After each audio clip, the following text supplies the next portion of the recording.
Hello, welcome to Chapter 1 of our One School, One Book reading of The World According to Humphrey by Betty G. Barney.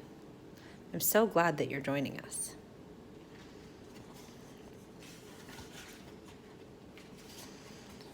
Chapter 1 is called The Return of Mrs. Brisbane. Today was the worst day of my life. Ms. Mack left room 26 of Longfellow School for good, and that's bad. Worse yet, Mrs. Brisbane came back. Until today, I didn't even know there was a Mrs. Brisbane. Lucky me. Now, I want to know, what was Mrs. Mack thinking? She must have known that soon she'd be leaving without me, and that Mrs. Brisbane would come back to room 26 and I'd be stuck with her. I still love Ms. Mack more than any human or hamster on earth. But what was she thinking? You can learn a lot about yourself by taking care of another species, she told me on the way home the day she got me. You'll teach those kids a thing or two. That's what she was thinking. I don't think she was thinking very clearly. I'm never going to squeak to her again. Of course, I'll probably never see her again because she's gone. But if she comes back, I'm not even going to look at her.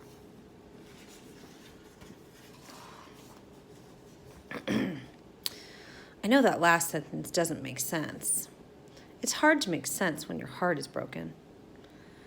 On the other hand, until Ms. Mack arrived, I was going nowhere down at Pet-O-Rama. My days were spent sitting around looking at a bunch of furry things in cages just like mine. We were treated all right. Regular meals, clean cages, music piped in all day. Over the music, Carl, the store clerk, would answer the phone.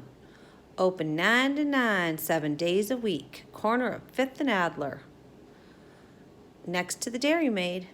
Back then, I feared I'd never see 5th and Adler, much less the Dairy Maid.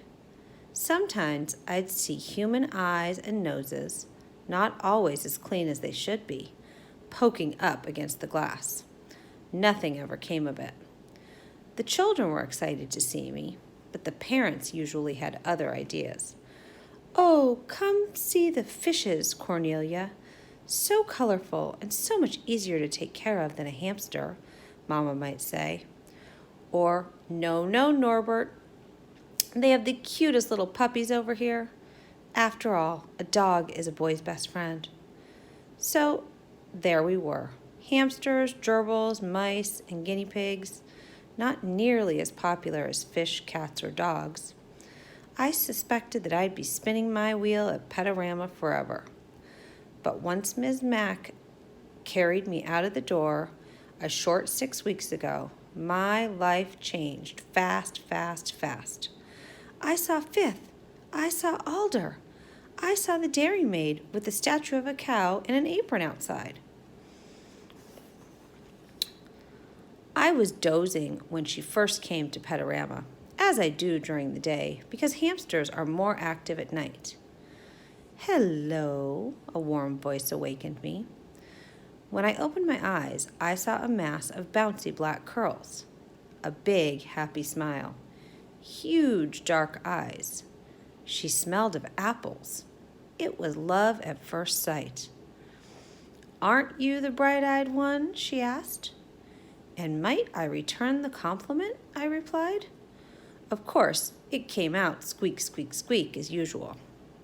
Ms. Mack opened up her purse with the big pink and blue flowers on it. I'll take him, she told Carl. He's obviously the most intelligent and handsome hamster you have. Carl grunted. Then Ms. Mack picked out a respectable cage.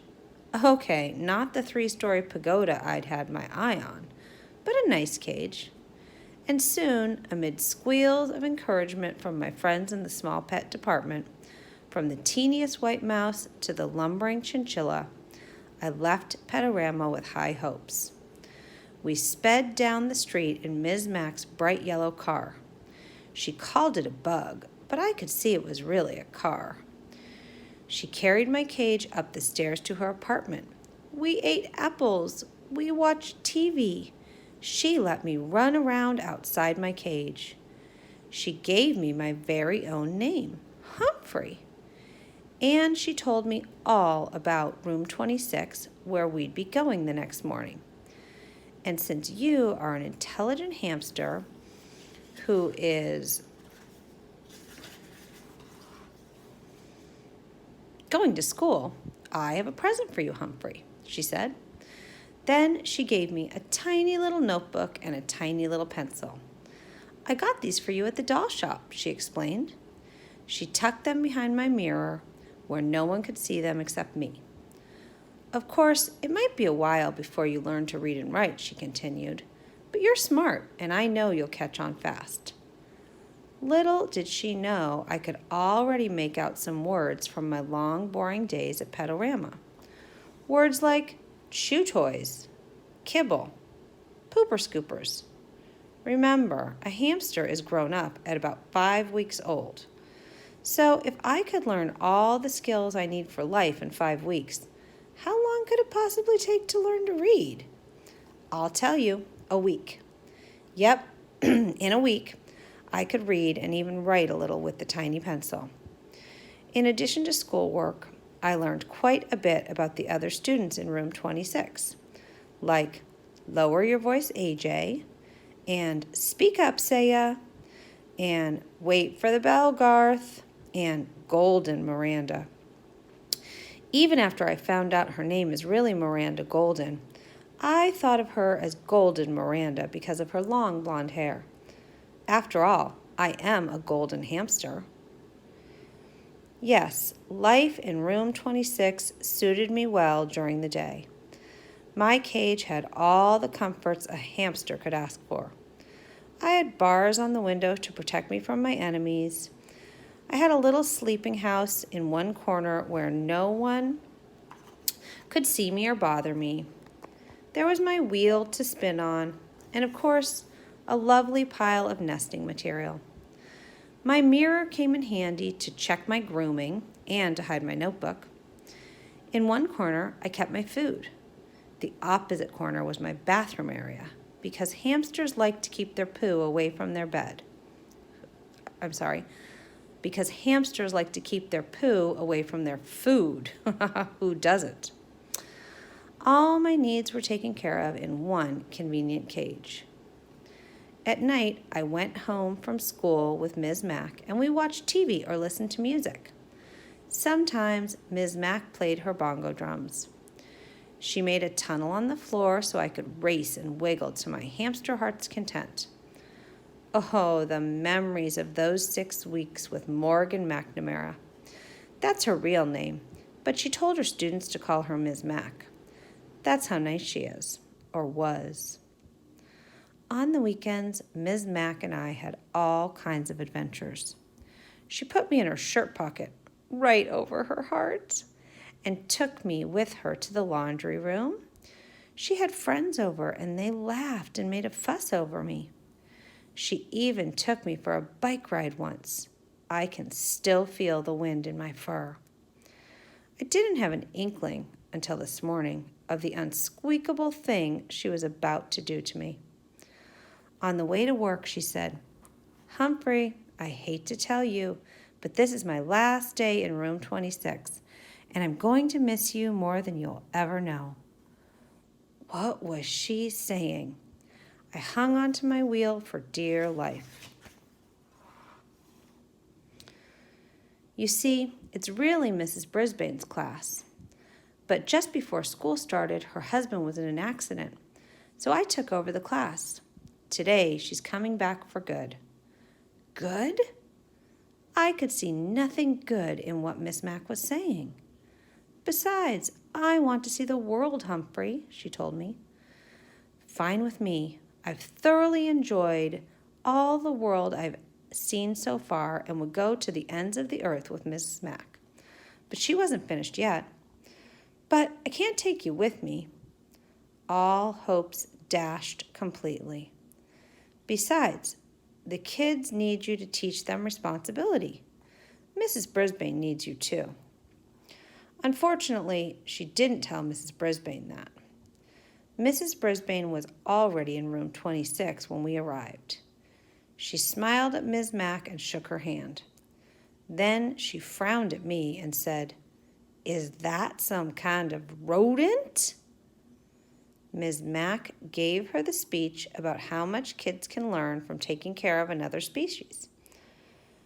Mrs. Brisbane looked horrified and said, "I can't stand rodents. Take it back." The it she was talking about was me. Ms. Mack didn't bat an eyelash. She put my cage in its usual place next to the window and said the kids were already very attached to me. She attached Dr. Harvey H. Hammer's Guide to the Care and Feeding of Hamsters to the cage, along with a chart to make sure I was fed and my cage was cleaned on time. "The children know what to do. You won't have to do a thing," Ms. Mack said as Mrs. Brisbane glared at me. Just then, my fellow students came streaming into the room, and within a half an hour, Ms. Mack had said goodbye to everyone, including me. "I'll never forget you, Humphrey," she whispered. "Don't you forget me either." "Not likely, but I don't know if I can ever forgive you," I squeaked. And then she was gone, without me. Mrs. Brisbane didn't even come close to my cage until recess. Then she walked over and said, "Mister, you've got to go." But she doesn't know my secret. The latch on my cage door doesn't work. It never has. It's the lock that doesn't lock. So I've got news for Mrs. Brisbane. If I've got to go, it will be when and where I decide to go, not her.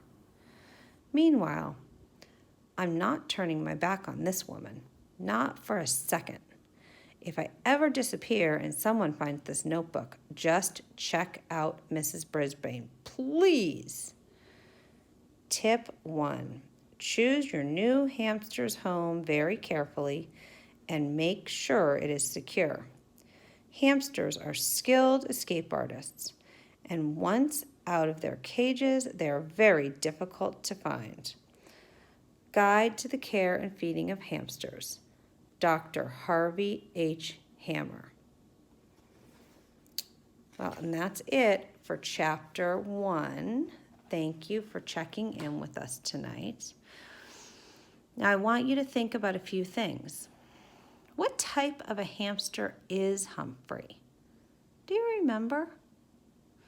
And with your family, do you have any pets? Have you ever been to the pet store together? What type of a pet would be a best fit for your family? Why? Happy reading!